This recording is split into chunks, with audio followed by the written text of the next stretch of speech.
Good morning students, let's begin the class. तो last class में हमने रिफ्लेक्सिव सिमेट्रिक ट्रांजिटिव से रिलेटेड कुछ क्वेश्चंस किए थे, जिसमें हर रिलेशन के अंदर पहले से ही ऑर्डर्ड पेयर्स गिवन था। ठीक है भाई। तो फिर हम उस ऑर्डर्ड पेयर्स को यूज़ करके हम चेक करते थे कि वो रिलेशन रिफ्लेक्सिव है, सिमेट्रिक है, ट्रांजिटिव है, क्या है। ठीक है, और जो बहुत आसान था। ठीक है, अब लेट्स सपोज क्वेश्चंस ऐसा है जिसमें ऑर्डर्ड पेयर्स गिवन नहीं है, रिलेशन के अंदर क्या क्या ऑर्डर्ड पेयर्स है वो नहीं गिवन है, और तब भी आपको चेक करना है कि वो रिफ्लेक्सिव है, सिमेट्रिक है, ट्रांजिटिव है, क्या है। तो वैसे क्वेश्चन को हम कैसे करेंगे। ठीक है, तो उस टाइप के क्वेश्चन जनरली आपके बोर्ड एग्जामिनेशन में या एनडी एग्जामिनेशन में आता है, और थोड़े से वो टफ होगा। ठीक है, स्टार्टिंग में आपको थोड़ा सा टफ लगेगा, लेकिन धीरे धीरे आपको समझ में आ जाएगा। ठीक है ना, तो प्लीज़ बी विथ मी, आपको सब समझ में आ जाएगा। ठीक है बच्चे, थोड़ा सा प्रैक्टिस भी करना पड़ेगा इसमें आपको। तो चलो क्वेश्चन स्टार्ट करते हैं। Let A be the set of all the human beings in a town. ठीक है, at a particular time. A क्या है? सेट है। किसका सेट है? किसी टाउन के अंदर किसी पर्टिकुलर टाइम पर जितने भी ह्यूमन बींग्स हैं।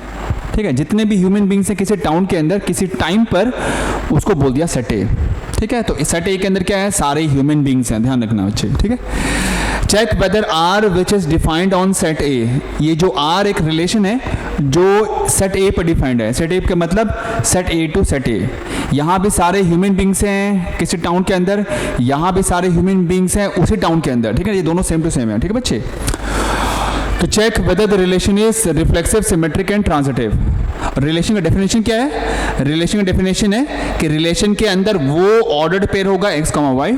रिलेशन के अंदर वो ऑर्डर्ड पेयर होगा x, y such that x and y work at the same place. अगर x एंड y दोनों ही सेम जगह पर काम करते हैं तो फिर ये x, y रिलेटेड होगा, या कहूँ या ऐसे कहूँ कि ये x, y जो है वो रिलेशन R का एलिमेंट हो जाएगा। ठीक है बच्चे, अब मैं तुमसे पूछूँ ये x एंड y क्या है, तो मैंने बोला था देखो ये जो रिलेशन है, ये जो रिलेशन है किन दो सेट के बीच में है, तो वो है a टू a। a के अंदर क्या है? सारे ह्यूमन बींग्स। यहाँ भी में क्या है? सारे ह्यूमन बींग्स। तो मैंने बताया था अगर कोई भी ordered pair x, y relation के अंदर होता है तो ये x आता है यहाँ से, y यहाँ से आता है। ठीक है बच्चे, फर्स्ट कॉम्पोनेंट इधर से आएगा, y सेकंड कॉम्पोनेंट इधर से आएगा। तो x क्या है? सारे ह्यूमन बींग्स किसी टाउन में। y क्या है? सारे ह्यूमन बींग्स उसी टाउन के अंदर में। ठीक है बच्चे, तो अब देखो ये x एंड y, ये जो दो पर्सन हैं ये आपस में रिलेटेड होंगे। ये आपस में रिलेटेड होंगे। कब रिलेटेड होगा? ठीक है, मान लो यहाँ x है, यहाँ y है, ये आपस में रिलेटेड होंगे। कब रिलेटेड होंगे? जब x एंड y दोनों ही सेम प्लेस पर काम करते हैं। If they work at the same place then x and y will be related to each other. ठीक है बच्चे, अब इसी स्टेटमेंट को यूज करके मुझे चेक करना है कि ये रिफ्लेक्सिव है, सिमेट्रिक है, ट्रांजिटिव है, क्या है। तो यहाँ जो प्रोसेस होगा बिल्कुल नया होगा, and this is not that easy. अब थोड़ा थोड़ा फॉलो करो, अब समझ में आ जाएगा आपको। ठीक है, तो सबसे पहले हम चेक करेंगे रिफ्लेक्सिव। लेट मी राइट बिनथ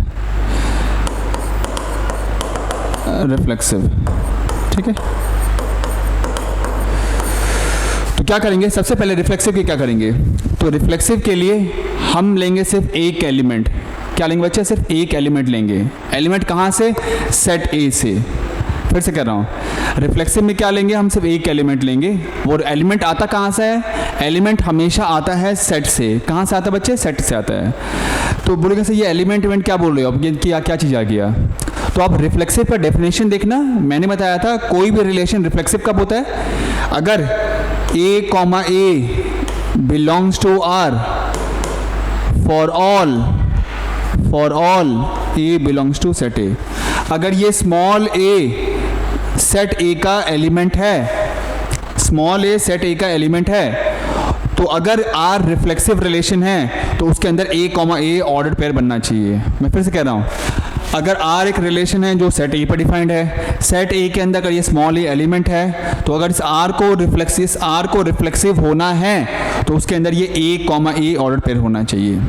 ठीक है बच्चे, तो देखो हमने यहाँ पे कितना एलिमेंट लिया है, देखो ये दोनों सेम है ना, एक ही एलिमेंट है, ये a है a। ठीक है, तो आप या तो a ले लो, या x ले लो, या b ले लो, या y ले लो, आपकी मर्जी है, लेकिन सिर्फ एक ही एलिमेंट उठाना है।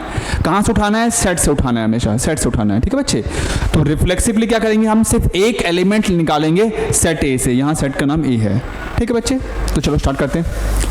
तो लिखेंगे ऐसे, लेट, अब यहाँ ए लें, बी लें, एक्स लें, वाई लें, क्या लें, वो ये बता रहा है। Actually A B C D कुछ भी ले सकते हो आप, लेकिन जैसा लिखा होता है ना आप वैसा लो, ज़्यादा बेटर रहेगा। तो देखो यहाँ पर फर्स्ट कॉम्पोनेंट एक्स है, सेकंड कॉम्पोनेंट वाई है, तो आप एक्स ले लो, ठीक है। क्या एलिमेंट लेंगे बच्चे? एक्स लेंगे, ठीक है। So let X be an element of, X be an element of, X आएगा कहाँ से? हमेशा सेट से आएगा, ए से आएगा, ठीक है बच्चे। एक्स एक एलिमेंट ले लिया सेट ए से। एक्स क्या है बच्चे? ह्यूमन बींग्स हैं, क्योंकि सेट ए के अंदर सारा ह्यूमन बींग्स है। तो एक ह्यूमन बींग को उठा लिया मैंने सेट ए से, मतलब किसी टाउन से निकाल लिया। तो अब मुझे करना क्या है? रिफ्लेक्सिव चेक कैसे चेक करेंगे?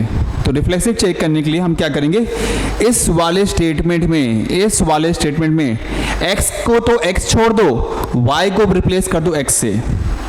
रिफ्लेक्सिव के लिए इस स्टेटमेंट में x को x छोड़ दो एंड y को रिप्लेस कर दो x से, ठीक है बच्चे। तो क्या हो जाएगा ये?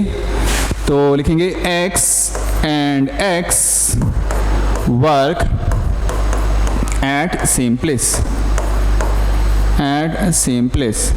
ऐसे हो जाएगा ना। x तो x रहेगा क्योंकि मैंने सिर्फ x लिया है, y को भी x से रिप्लेस कर देंगे। ऐसा क्यों कर रहे हैं? क्योंकि मैंने बताया रिफ्लेक्सिव के लिए a, होता है, x, होता है, y, होता है। तो अगर x को x छोड़ दिया, y को भी x से रिप्लेस कर दिया, तो ये स्टेटमेंट चेंज हो जाएगा बच्चे, x and x work at the same place, ठीक है बच्चे। जैसे मैं बता रहा हूँ ध्यान से सुनना। वैसे तो इस स्टेटमेंट में x को x छोड़ दिया, y को x से रिप्लेस कर दिया। अब हम देखेंगे ये स्टेटमेंट सही है या गलत है, ये देखेंगे। अगर ये स्टेटमेंट सही है, if the statement is true, then my relation is reflexive, and if the statement is false, then this relation is not reflexive. Statement true, reflexive; false, not reflexive. तो देखो बच्चे, x and x work at the same place. x क्या है? कोई human being है। तो x और वही x same place पर काम करते हैं। स्टेटमेंट सही है गलत है? बिल्कुल सही है। Ram and Ram work at the same place. Ram तो राम ही है ना, सेम पर्सन है, तो दोनों पर्सन क्या है? वो तो एक ही पर्सन है, वो सेम प्लेस में काम करेंगे ही करेंगे डेफिनेटली, क्योंकि पर्सन तो वही है। तो this statement is true, which is true, ठीक है, स्टेटमेंट ट्रू है। और जैसे ये स्टेटमेंट ट्रू हो गया तो ये रिफ्लेक्सिव हो जाएगा। लेकिन रिफ्लेक्सिव लिखने से पहले आपको थोड़ा कुछ और भी लिखना पड़ेगा। तो अगर x and x work at the same place, x and यहाँ भी लिख दिया x work at the same place, तो फिर ये किस में चेंज हो जाएगा? x, x में चेंज हो जाएगा, ठीक है बच्चे।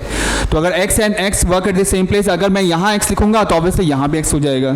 तो कैसे लिखेंगे? अगर x and x work at the same place, जो कि ट्रू स्टेटमेंट है, तो therefore x, x belongs to R। इसका मतलब x is related to x, या x, x R का एलिमेंट हो जाएगा, ठीक है।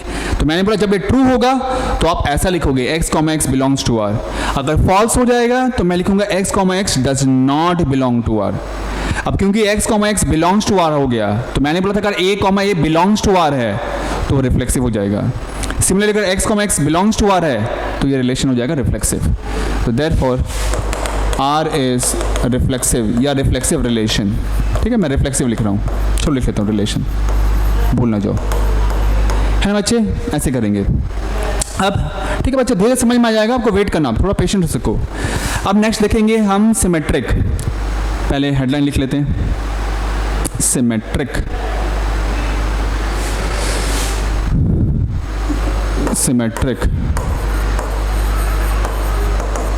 ठीक है। अब सिमेट्रिक में क्या करेंगे? तो सिमेट्रिक में हमने बोला था कि अगर a, b belongs to R है तो फिर b, a भी बिलोंग्स टू R होना चाहिए। a, b अगर R के अंदर है तो b, a भी R के अंदर होना चाहिए, ठीक है बच्चे। अब मैं तुमसे पूछूं यहाँ पर कितने एलिमेंट लेंगे? रिफ्लेक्सिव के लिए सिर्फ एक एलिमेंट लिया था। अब मैं पूछूं सिमेट्रिक में कितना लेंगे? तो देखो ये a अलग है, b अलग है, ये दोनों अलग अलग चीज़ है। अब ये दोनों आता कहाँ से है? ये दोनों सेट ए से आता है, ठीक है। तो सिमेट्रिक के लिए हम लेंगे दो एलिमेंट, एक a होगा दूसरा b होगा। लेकिन यहाँ पर हम a एंड b नहीं बोलेंगे, यहाँ बोलेंगे x एंड y, क्योंकि यहाँ पर x एंड y क्वेश्चन में गिवन है। तो इस बार हम दो एलिमेंट निकालेंगे सेट a से, ठीक है बच्चे। रिफ्लेक्सिव के लिए एक एलिमेंट लेते हैं, सिमेट्रिक के लिए दो लेंगे, ट्रांजिटिव में तीन लेंगे, बस दिमाग में रखो चीज, ठीक है बच्चे। तो हम क्या करेंगे? ऐसा लिखेंगे, let x, y be an element of set A. Set A से आया, उसके बाद लिखोगे सच दैट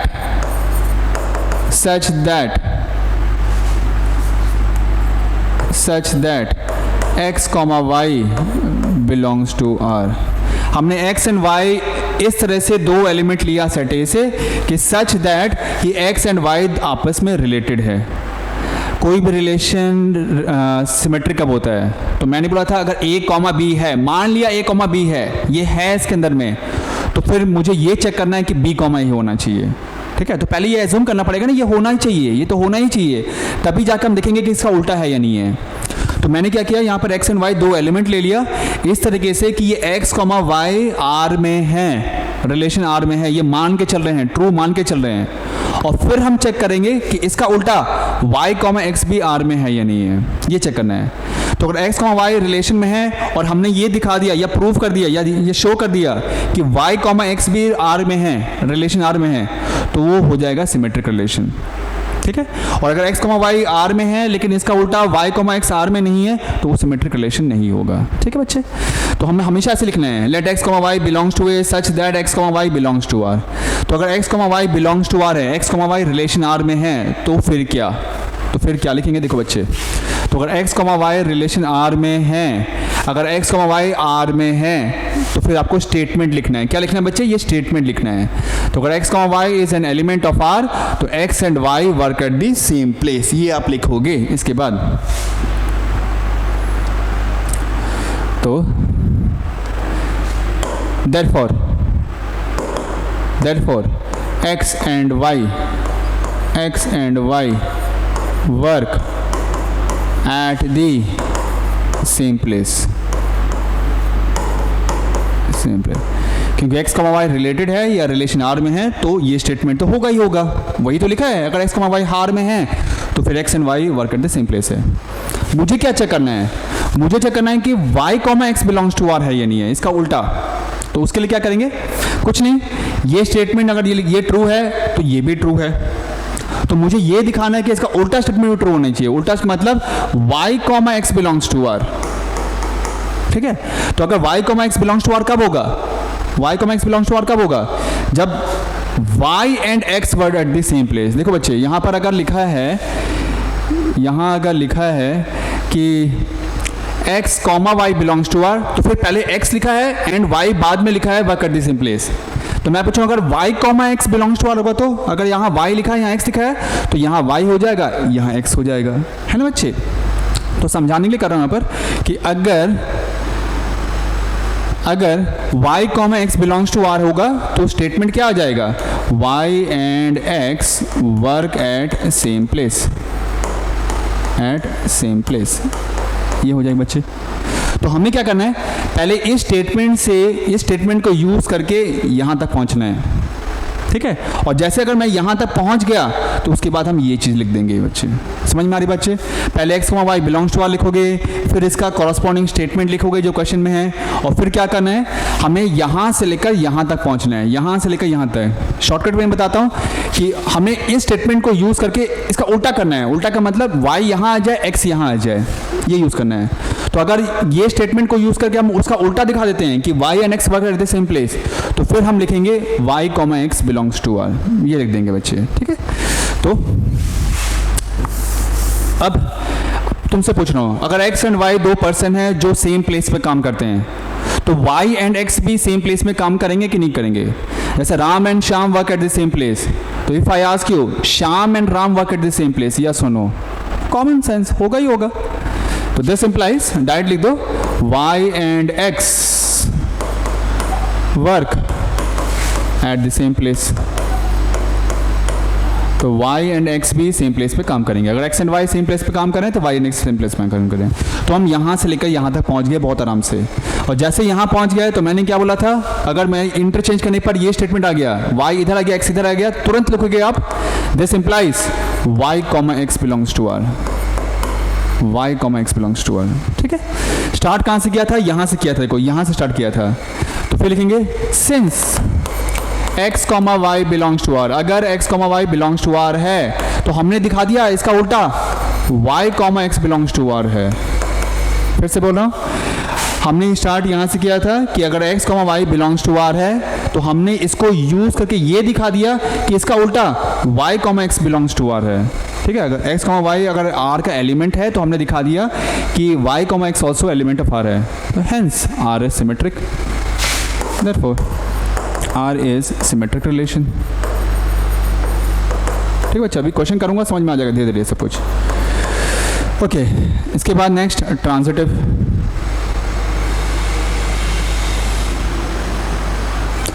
अब लेते हैं ट्रांजिटिव। तो ट्रांजिटिव के लिए क्या, तो ट्रांजिटिव के लिए मैंने क्या बोला था, ट्रांजिटिव के लिए कितने एलिमेंट्स लेंगे, 3 एलिमेंट्स लेंगे, 3। रिफ्लेक्सिव के लिए 1, सिमेट्रिक के लिए 2, ट्रांजिटिव के लिए 3। नाम क्या क्या होगा, एक्स वाई जेड लिख लेते हैं। ठीक है, so let x, y, z be element of set A. Set A का होता है एलिमेंट। अब इसमें क्या लिखेंगे, such that x, y belongs to R and y, z belongs to R। कोई बोलेगा सर ये क्या लिख रहे हो, कोई रिलेशन ट्रांजिटिव कब होता है, कोई रिलेशन ट्रांजिटिव तभी होता है जब मैं बताया था कि अगर a, b R में है एंड b, c भी R में है तो फिर a, c भी R में होगा। ठीक है, इन दोनों को ट्रू मान लेते हैं या एज्यूम कर लेते हैं कि ये है, और फिर हम ये चेक करते हैं या ये शो करने की कोशिश करते हैं कि a, c भी रिलेशन R के अंदर होना चाहिए। ठीक है, इसको ट्रू मानते हुए हम फिर ये चेक करेंगे कि a, c रिलेशन R में है या नहीं है। अगर ये होगा तो ट्रांजिटिव, नहीं होगा तो नॉट ट्रांजिटिव। ठीक है, तो उसी तरीके से हमने ले लिया कि x, y R में है, जो ये वाला स्टेटमेंट है, एंड y, z भी R में है, जो ये वाला स्टेटमेंट है, और फिर हम चेक करेंगे कि क्या x, z रिलेशन R में होगा या नहीं होगा, ये चेक करेंगे। ठीक है बच्चे, तो अब फिर से लिखते हैं, since x, y belongs to R। अगर x, y R में है तो मैंने क्या बोला था, क्या करना है इसके बाद में, तो फिर इसका स्टेटमेंट लिखेंगे।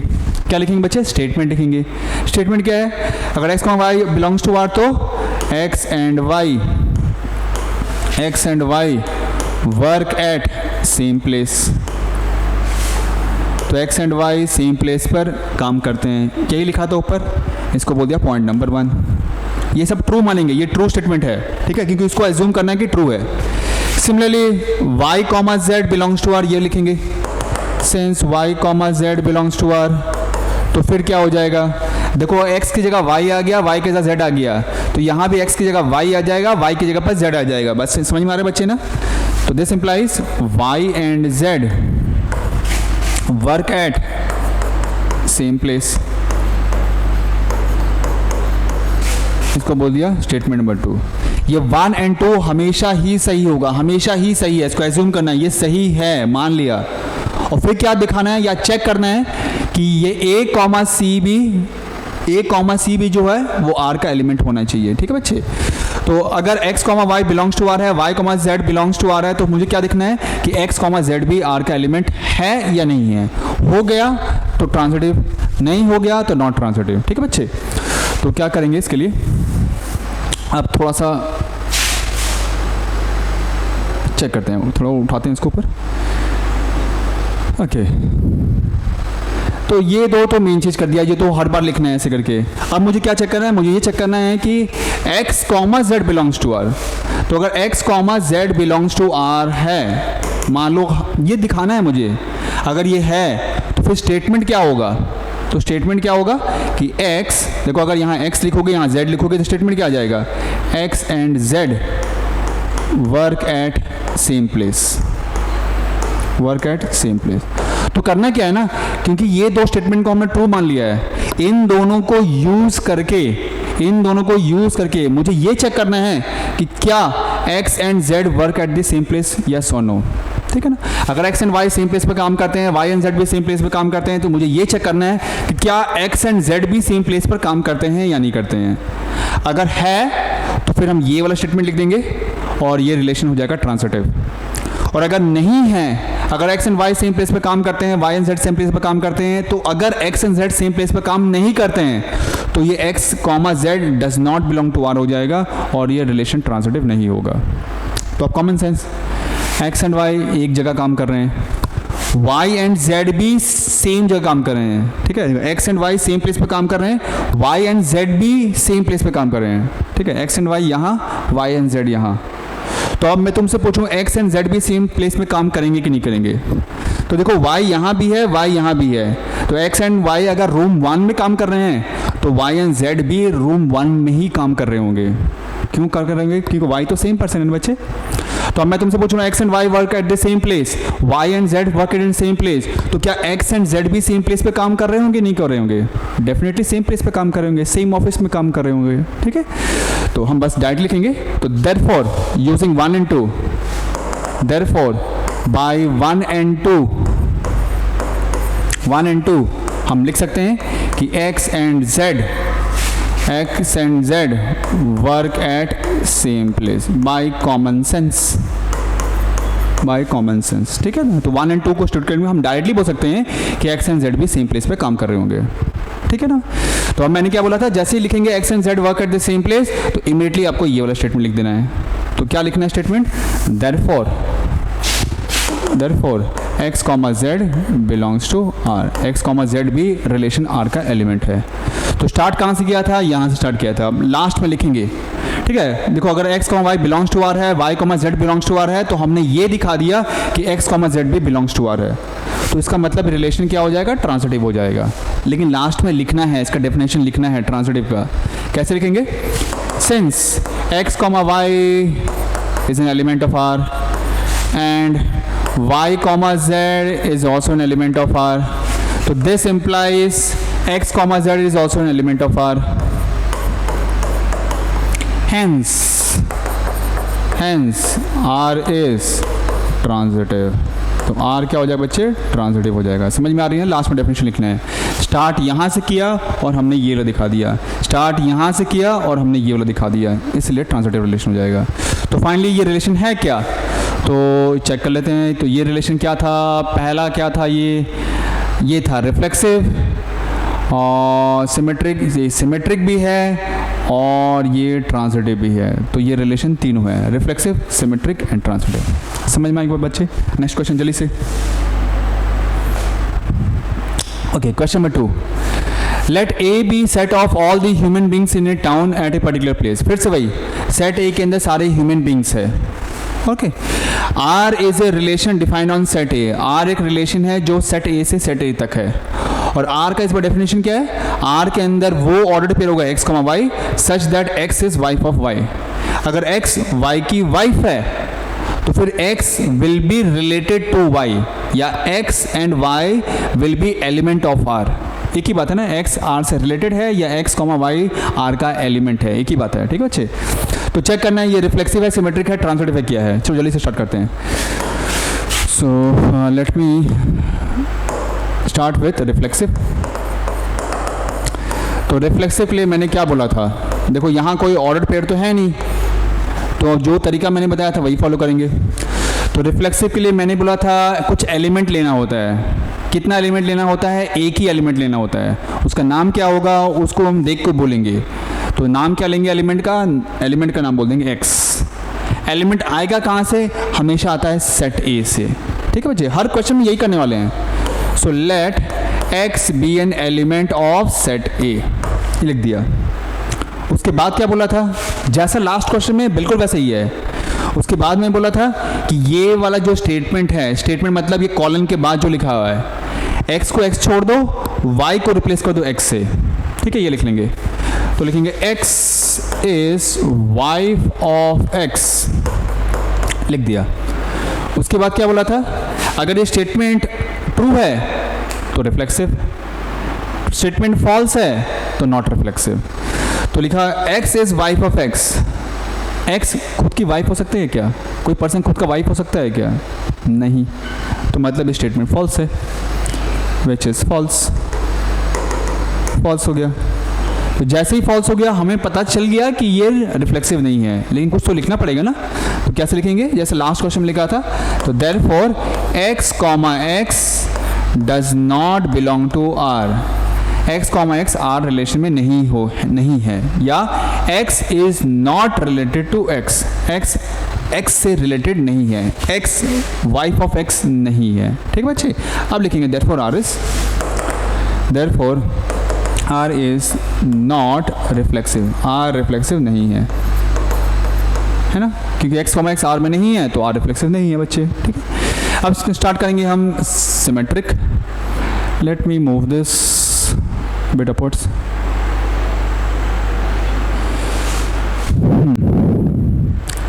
सिमेट्रिक, तो सिमेट्रिक के लिए कितने एलिमेंट्स लूँ? सिमेट्रिक के लिए 2 एलिमेंट्स लूँगा। नाम क्या क्या होगा? x एंड y होगा। आएगा कहाँ से? सेट A से आएगा। उसके बाद क्या लिखते थे? Let x, y belongs to A such that, ये रट लो, याद कर लो, लिखने का तरीका है इसमें। सबसे जो डिफिकल्ट है याद कैसे लिखते हैं, that is more important. Such that क्या बोला था कि x, y belongs to R। मान लो कि x, y रिलेशन R में है, मान लिया, इसको ट्रू मान लिया। तो अगर x, y रिलेशन में है, सिंस x, y रिलेशन में है, तो क्या, तो मैंने बोला था जो स्टेटमेंट है वो लिख दो। अगर x, y रिलेशन R में है तो ये स्टेटमेंट लिख देना है उसके नीचे।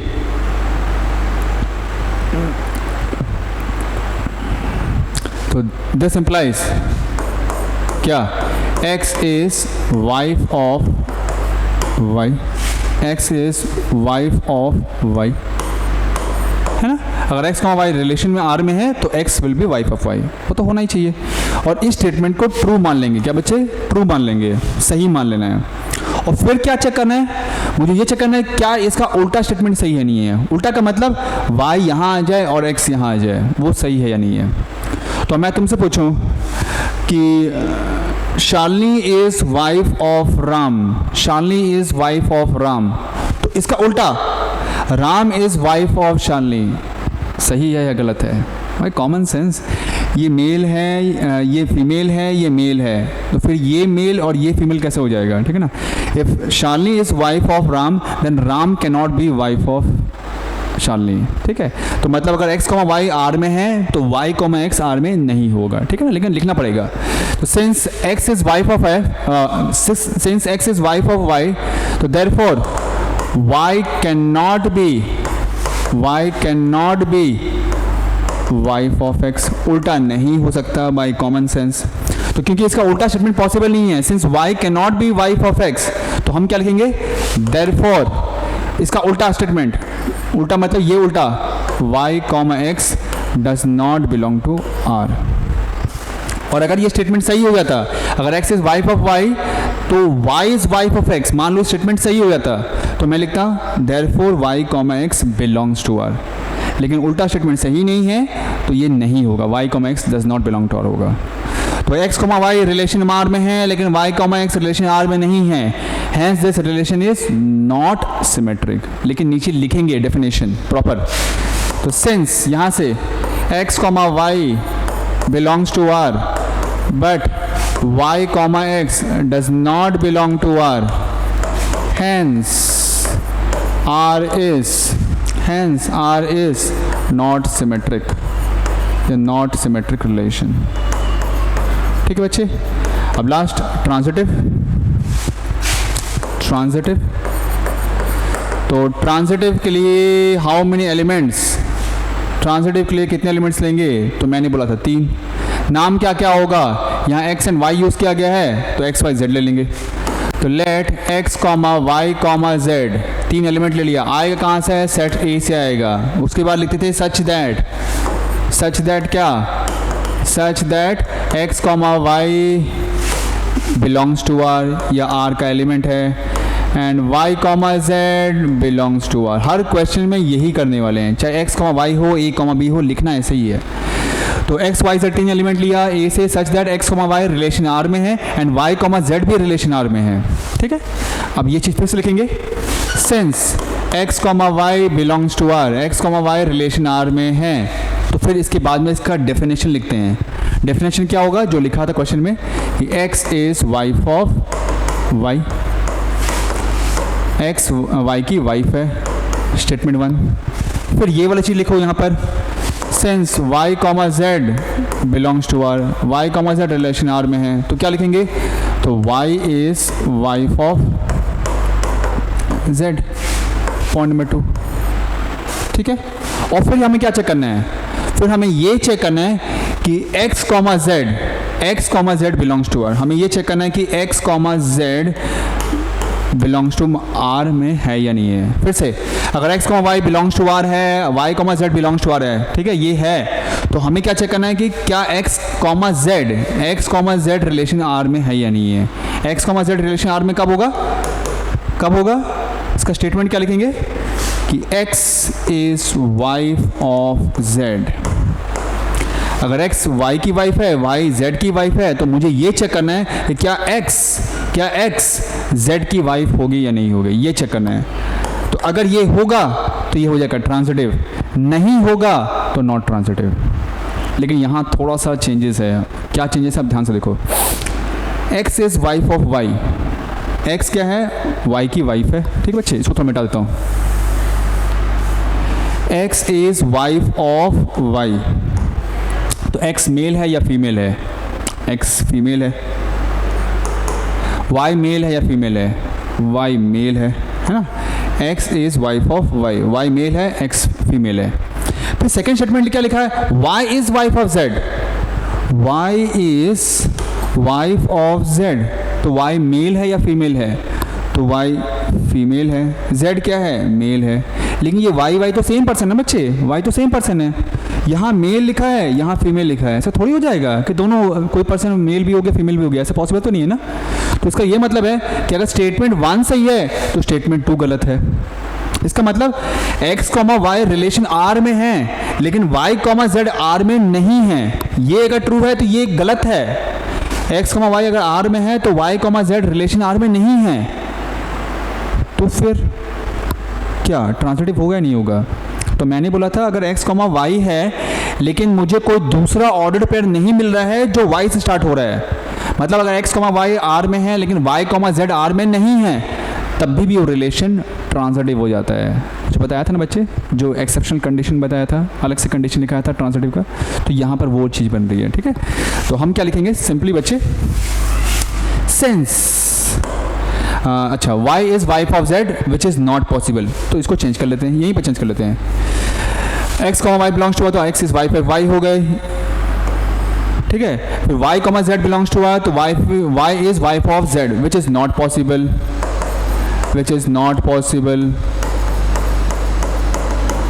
क्यों पॉसिबल नहीं है, which is not possible since y is male, so he cannot be female, because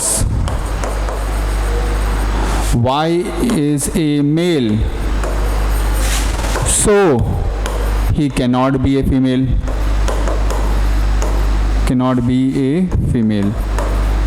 ठीक है। तो ये सही है, ये वाला सही है, तो ये गलत है, तो मतलब ये स्टेटमेंट होगा ही नहीं, पॉसिबल ही नहीं है।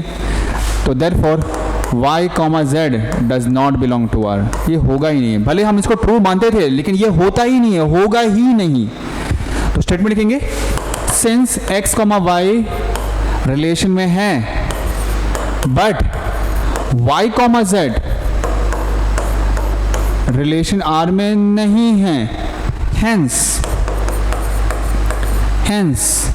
r इज क्या, ट्रांजिटिव और नॉट ट्रांजिटिव। तो मैंने बोला था अगर x, y रिलेशन में है लेकिन y, z रिलेशन r में नहीं है, तब भी वो ट्रांजिटिव होगा। हेंस r इज ट्रांजिटिव या ट्रांजिटिव रिलेशन, ठीक है। अभी शॉर्ट में लिख रहा हूँ ट्रांजिटिव, ठीक है बच्चे। तो फाइनली आंसर क्या है, तो आंसर हमारा है, फिर से चेक कर लेते हैं, रिफ्लेक्सिव था क्या, रिफ्लेक्सिव नहीं है। सिमेट्रिक था क्या, सिमेट्रिक भी नहीं है। ट्रांजिटिव है क्या, हाँ ट्रांजिटिव है। तो this relation is only transitive. समझ में आया बच्चों, ठीक है ना। तो बस आज के काफ़ी इतना ही है, बाकी हम नेक्स्ट क्लास में करेंगे।